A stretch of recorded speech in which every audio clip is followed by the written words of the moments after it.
The champagne flute slips from my trembling fingers. Don't move. Yu Daquan's voice cuts through the ballroom chatter, low and commanding in my ear. His hand grips my waist possessively as Baek Chi-won approaches us with that predatory smile. He can smell fear, Haebyum. And right now you reek of it. My husband. The word still feels foreign in my mind. This man, Korea's most powerful so, the one whose face graces every business magazine, is supposedly my husband. And I have absolutely no memory of marrying him. Daquan Chi-won purrs, his eyes raking over me like I'm something to be consumed. You've been hiding something delicious. Won't you introduce us properly? Daquan's fingers dig into my hip, a silent warning. My spouse. That's all you need to know. But Chi-won leans closer, inhaling deliberately. His eyes widen with sick delight. An Omega. You married an Omega and kept it secret for 6 months. He laughs, sharp and cruel. Does your little wife know what kind of monster you really are? My suppressants. They're wearing off. I can feel it, that telltale warmth creeping up my spine, the way Chi-won's eyes are beginning to dilate. Panic claws at my throat. Excuse us, Daquan says coldly, already steering me away. We barely make it to the private elevator before my knees buckle. 12 hours earlier, I woke up to Egyptian cotton sheets that cost more than my monthly rent. This wasn't my bed. This wasn't my cramped studio apartment in Gangnam. And that definitely wasn't my reflection in the floor-to-ceiling windows, dressed in silk pajamas I'd never owned, wearing a platinum band on my ring finger that caught the morning light like an accusation. You're awake. I nearly screamed. Yu Daquan stood in the doorway of what I now realized was a massive penthouse bedroom, holding 2 cups of coffee. The CEO of Yu Corporation. My boss's boss's boss. The man whose photo hung in our company lobby, who I'd only glimpsed once from across a conference room. He was in his apartment. Shirtless. Looking at me like this was completely normal. What? Where? My voice came out strangled. What am I doing here? Something flickered across his perfect features. Disappointment? It vanished too quickly to tell. You don't remember. It wasn't a question. Remember what? I clutched the sheets, my heart hammering. Did you? Nothing happened last night. He set the coffee on the nightstand with careful precision. I slept in the guest room as always. As always? He pulled a folder from the dresser and handed it to me. Perhaps this will help. My hands shook as I opened it. Marriage certificate. Dated 6 months ago. My signature, definitely my signature, next to his. Contract terms. Financial arrangements. A clause about mutual discretion and separate living arrangements during the adjustment period. This is insane, I whispered. We're not. We are. Daquan's voice was flat, emotionless. Legally, you've been my spouse for 6 months. You came to me during your heat cycle, desperate. You'd been drugged at a club. I took you to the hospital, but you were terrified, begging me not to leave you alone. You asked me to marry you for protection. I agreed. The room spun. I would never. You don't remember because the drug affected your memory. He turned away, staring out at the Seoul skyline.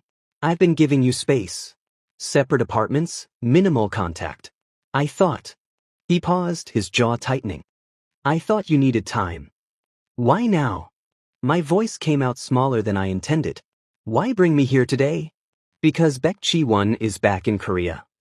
The name came out like poison. My business rival. And he's been asking questions about you. Me? But I'm nobody. I work in accounting. You work in my company. Daquan finally turned to face me, and the intensity in his dark eyes made my breath catch. You're my legal spouse. And Chi-won has a history of destroying everything I care about. Everything I care about? The words hung between us, heavy with meaning. There's a gala tonight, he continued, his tone shifting back to businesslike. Major shareholders, board members, competitors. Chi-won will be there. I need you beside me, playing the role of devoted spouse. After tonight, if you want to void the contract, I'll arrange it. But I need this one night. I stared at the ring on my finger. 6 months. How had I lost 6 months of my life? My suppressants, I said suddenly.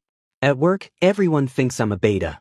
If I go to this gala and someone realizes, I'll have new suppressants delivered within the hour. Medical grade. Nothing will slip. He moved closer, his presence overwhelming. Habium, I know this is unfair. I know you must hate me for binding you to this contract when you were vulnerable. But I swear on my life, I will keep you safe. There was something in his eyes then, something desperate and hungry and terrifyingly sincere. I should have run. Should have called a lawyer, my best friend Jin Myong-soo, anyone.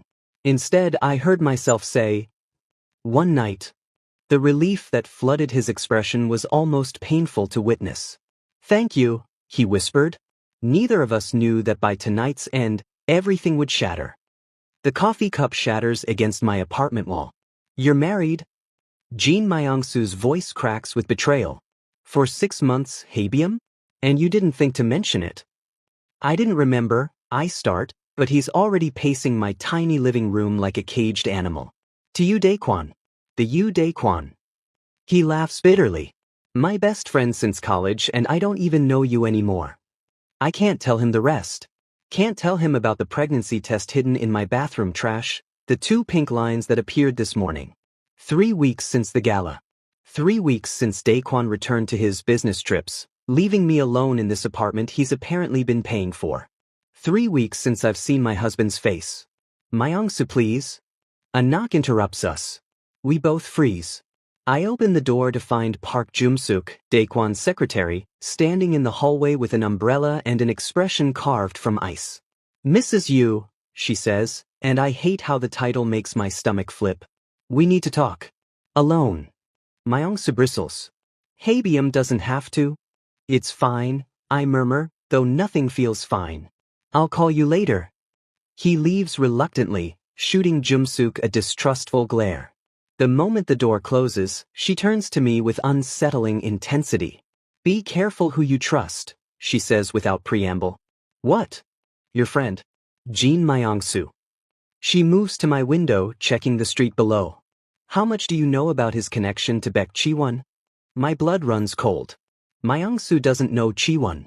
They met twice last week. I have photos. She pulls out her phone, and there it is. Myong-soo at a cafe, sitting across from Chi-won's distinctive silver-haired figure. I don't know what they discussed, but... Get out. My voice shakes. You're lying. You're trying to isolate me from... Your husband isn't who you think he is. Jum-suk's expression softens slightly, almost pitying. Has he told you why he really married you? The question lands like a physical blow. He said I asked him to. During my heat after being drugged. Did he tell you he's been watching you for over a year? She pulls out another folder. God, why does everyone have folders about my life? Surveillance photos. You at your favorite cafe. Outside your old apartment. At the bookstore you visit every Saturday. My hands tremble as I flip through them. December, 8 months before our marriage. January. February. All of me, unaware, living my life while someone's camera clicked away.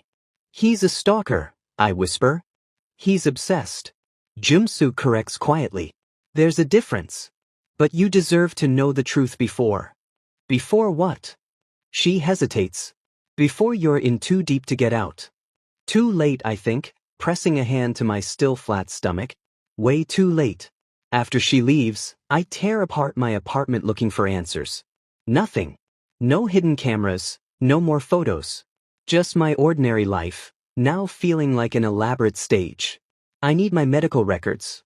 Need to know what really happened that night 6 months ago.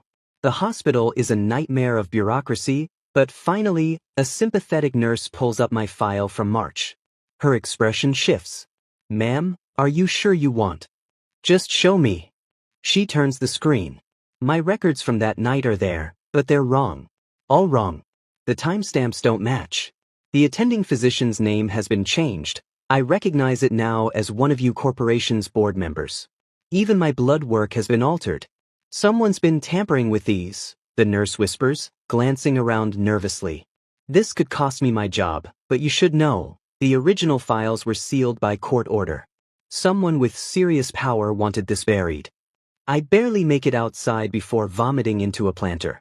Daekwon. It has to be Daekwon. He erased evidence, manipulated records, trapped me in a marriage I can't even remember consenting to. And now I'm carrying his child. My phone buzzes. Unknown number. Come to the address below.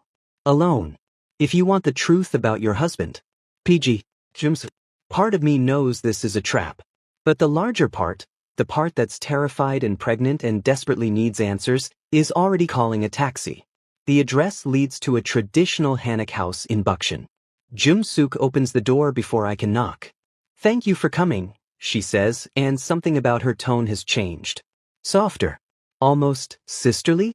I know you don't trust me, but we don't have much time before he realizes you're here. Before who? My brother. She meets my eyes, and suddenly I see it, the same sharp jawline, the same intense gaze. Yu Daekwon is my younger brother. And yes, he's been watching you for a year, but not for the reasons you think. She leads me to a room filled with old photographs. Newspaper clippings. A child's drawing of two boys at a beach. 15 years ago, Jung-suk begins. Daekwon nearly drowned at Haeundae Beach. A teenage boy jumped in and saved him. By the time our parents arrived, the boy was gone. But Daekwon never forgot his face. She hands me a water-damaged photograph. Two boys, maybe 13 and 15. One of them is unmistakably young Daekwon. The other is me. That's impossible, I breathe. I don't remember. Trauma can cause memory loss. You had a head injury that day. We found blood on the rocks. Jung-suk's expression is grave. Daekwon has been searching for you for 15 years. When he finally found you last year, working in his own company, he couldn't stay away. My phone rings. Daekwon's name flashes on the screen. I'm about to answer when Jung-suk's expression shifts to horror. Haebyum, she whispers, staring at her own phone. We need to leave. Now. But, what? She turns her screen toward me. A live news broadcast. U Corporation's headquarters. Police cars. Crime scene tape. The headline scrolls across the bottom. So Daekwon's office ransacked. Executive missing.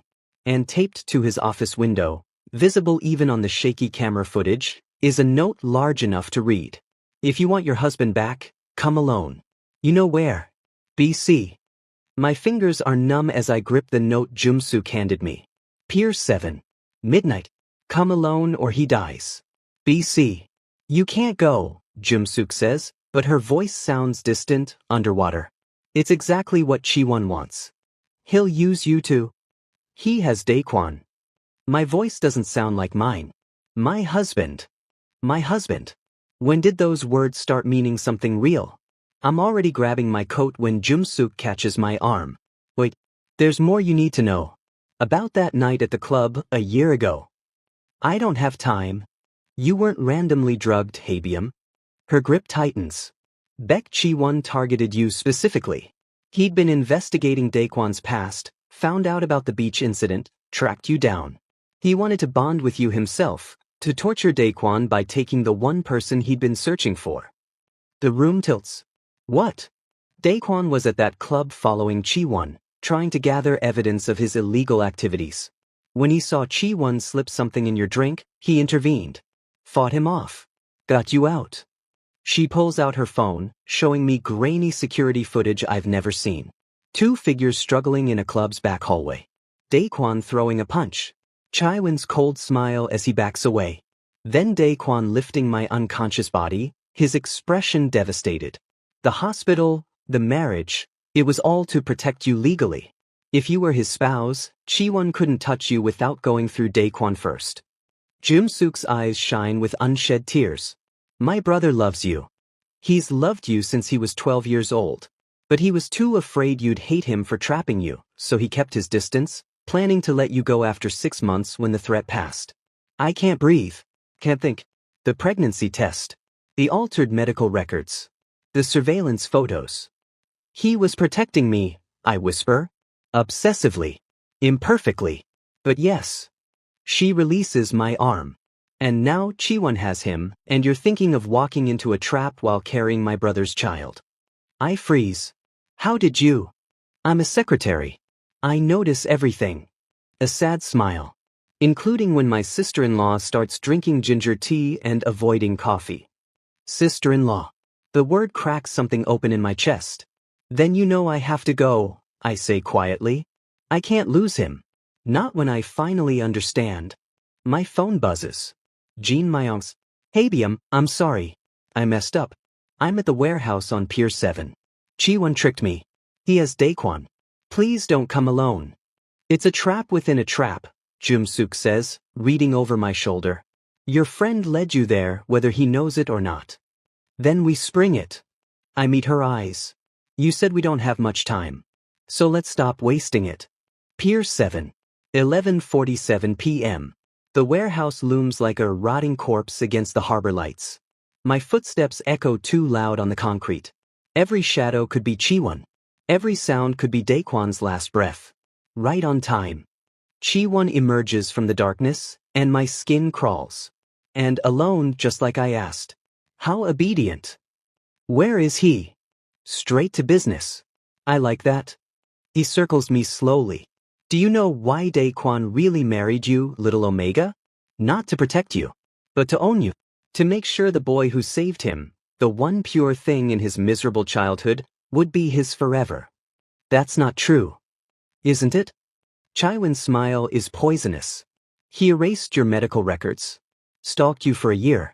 Trapped you in a contract you don't even remember signing. What do you call that if not possession? Love. The word comes out steady, certain. Imperfect, desperate love. Chiwon's expression darkens. Then let's test it. He pulls out a remote. Overhead lights flood the warehouse, revealing Daekwon bound to a chair in the center, bloodied but alive. His eyes widen in horror when he sees me. Habium, no. His voice cracks. Why did you come? You were supposed to be safe. I came to tell you something, I call out, ignoring Chiwon completely. I remember. The beach. The waves. Pulling you out of the water. I remember everything. Daekwon goes still. And I came to tell you that I'm pregnant. Chiwon finishes, his voice dripping with malice. Yes, I know. My inside source was very thorough. Jean Myongsu stumbles out from behind a container, his face pale with guilt. Habium, I'm so sorry. He threatened my family, said he'd hurt them if I didn't. It's okay, I say, because somehow it is. Everything is suddenly, perfectly clear. No, it's not okay. Daekwon's voice is raw. Habium, I'm sorry. For everything. The stalking, the contract, the lies. You deserve so much better than a man who's loved me for 15 years?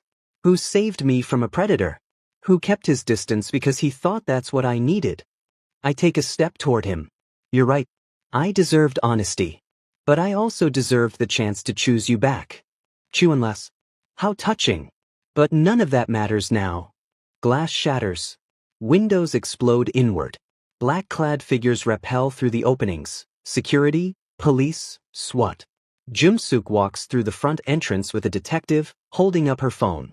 Every word recorded and live-streamed to the prosecutor's office, she announces. Your confession about drugging Habium, threatening Jean Myongsu's family, kidnapping my brother. It's all evidence now, Chiwon. His face contorts with rage. He lunges for me, but I'm already moving, not away, but toward Daekwon. Toward my husband. The tackle takes us both down. Pain explodes in my side as I hit the concrete, Daekwon's chair toppling with us. But I'm covering him with my body, protecting him the way he's been trying to protect me.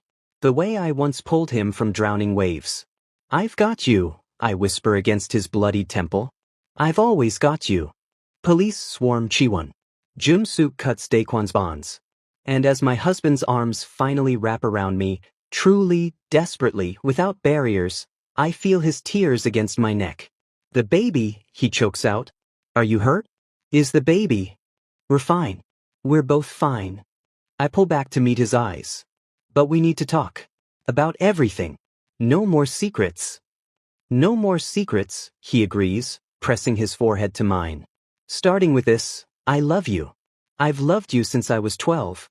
And if you'll let me, I'll spend the rest of our lives proving I can be the husband you deserve. Ambulance sirens wail in the distance.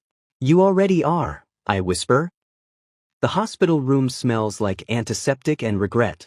You shouldn't have come. Daekwon's voice is hoarse, his hand gripping mine like I might disappear. You were pregnant. You could have been. But I wasn't. I brushed the hair from his bandaged forehead. We weren't. The ultrasound photo sits on the bedside table. 8 weeks. A tiny blob that's somehow already everything. Jean Myongsu hovers in the doorway, still pale with guilt. I'll come back later. Stay, Daekwon says, surprising us both. You were protecting your family. I understand that better than anyone. His eyes find mine.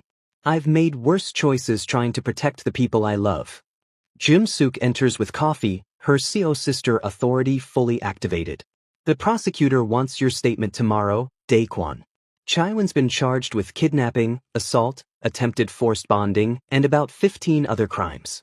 He won't see daylight for 20 years. Good. Daekwon's jaw tightens. And the evidence about the club incident? All submitted, including the surveillance footage of him drugging Haebyum. She glances at me apologetically. It'll be part of the public record during trial. I'm sorry. I shrug, trying to seem braver than I feel. Let everyone know. I'm tired of secrets. Daekwon's thumb traces circles on my palm. Haebyum about the marriage contract. I want you to know, I'll void it if that's what you want. You can walk away. I'll support you and the baby, but you don't owe me. Stop. I press my finger to his lips. Let me finish what I tried to say in that warehouse. He goes quiet, those dark eyes watching me with terrifying vulnerability. I came to tell you that I'm pregnant. And I'm terrified. And I don't remember marrying you, but I remember saving you. I remember the way you looked at me when you thought I was dying, like I was your whole world. My voice cracks. I want to remember our wedding, Daekwon. So let's do it again. For real this time. You want to marry me? He sounds like he can't quite believe it. I want to choose you. Consciously. Completely. I lean closer. I want the ceremony, the vows, the terrible wedding cake. I want our friends there. I want to look you in the eyes and say, I do, while actually knowing what I'm agreeing to. A tear slides down his bruised cheek. I don't deserve you. Probably not, I agree, smiling. But you're stuck with me anyway. Jean Myongsu clears his throat.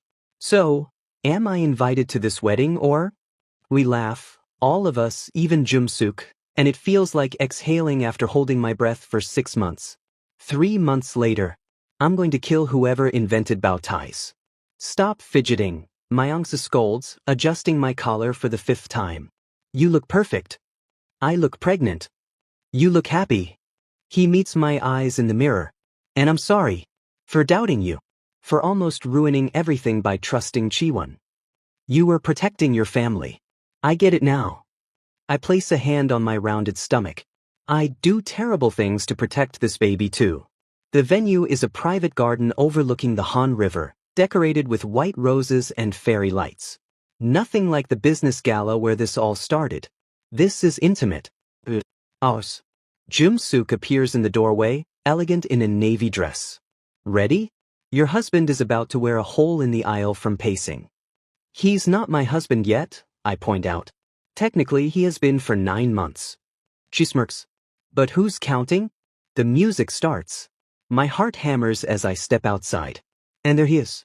Yoo Daekwon, in a perfectly tailored black suit, looking at me like I hung the moon and stars. His eyes are already glistening with tears. I walk toward him, no one giving me away because I'm giving myself freely this time, and when I reach him, he takes my hands like there's something precious. Hi, I whisper. Hi, he breathes back. The officiant begins, but I barely hear the words. I'm too busy memorizing this, the way the sunset gilds Daekwon's hair, the way his hands tremble slightly in mine, the way our baby kicks as if celebrating with us. Written your own vows, the officiant says. Daekwon clears his throat. Haebyum, I've loved you since I was 12 years old. Since you pulled me from the ocean and gave me my life back. I spent 15 years searching for you, and when I finally found you, I was so afraid of losing you that I held on too tight. His voice breaks. I made mistakes. I kept secrets. I protected you in all the wrong ways. But if you'll let me, I want to spend the rest of our lives doing better. Being better. Loving you the way you deserve, honestly, openly, without fear. Tears blur my vision. Daquan, I don't remember the first time we got married. But I'll remember this moment forever. I choose you, your obsessive protectiveness, your terrible communication skills, your habit of making decisions for me. Soft laughter ripples through our guests. But I also choose your loyalty, your desperate love, your willingness to change. You're not perfect. Neither am I. But we're perfect for each other. I do, we say together, not waiting for the officiant's cue. The kiss tastes like salt from our tears and promises we'll actually keep this time. The reception. We're slow dancing under string lights when Daquan leans down to whisper in my ear. I know you still don't remember everything from that night we married, he murmurs, his breath warm against my skin. So let me spend the rest of our lives making new memories you'll never forget. I kiss him, long and deep and full of every emotion I can't name. When we part, I whisper back. We already started. 6 months from now, someone will be calling you Dad. His hand splays across my stomach, protective and reverent. I can't wait to meet them. To tell them about how their Appa saved me first, long before I ever saved him. We saved each other, I correct softly. Yeah, he agrees, pressing his forehead to mine. We did. Across the garden, Jean Myongsu raises his glass in a toast. Jum Suk dabs her eyes with a handkerchief. The fairy lights twinkle like stars. And for the first time in 9 months, I feel completely, perfectly at peace. This is real. This is ours. This is the beginning we both deserved. Epilogue 1 year later. Houndy Beach. The same stretch of sand where everything began. Our daughter, Yusolbai, 6 months old with Daquan's eyes and my stubborn chin, splashes in the shallow waves while I hold her steady. Right there, Daquan points to a spot near the rocks. That's where I was drowning. And there, he moves closer, wrapping his arms around us both. That's where you ran in without hesitation. You couldn't have been more than 15. 14, I correct, the memory finally clear after so many years. I was 14 and terrified. But I couldn't just watch you die. You saved my life that day. He kisses my temple. And every day since.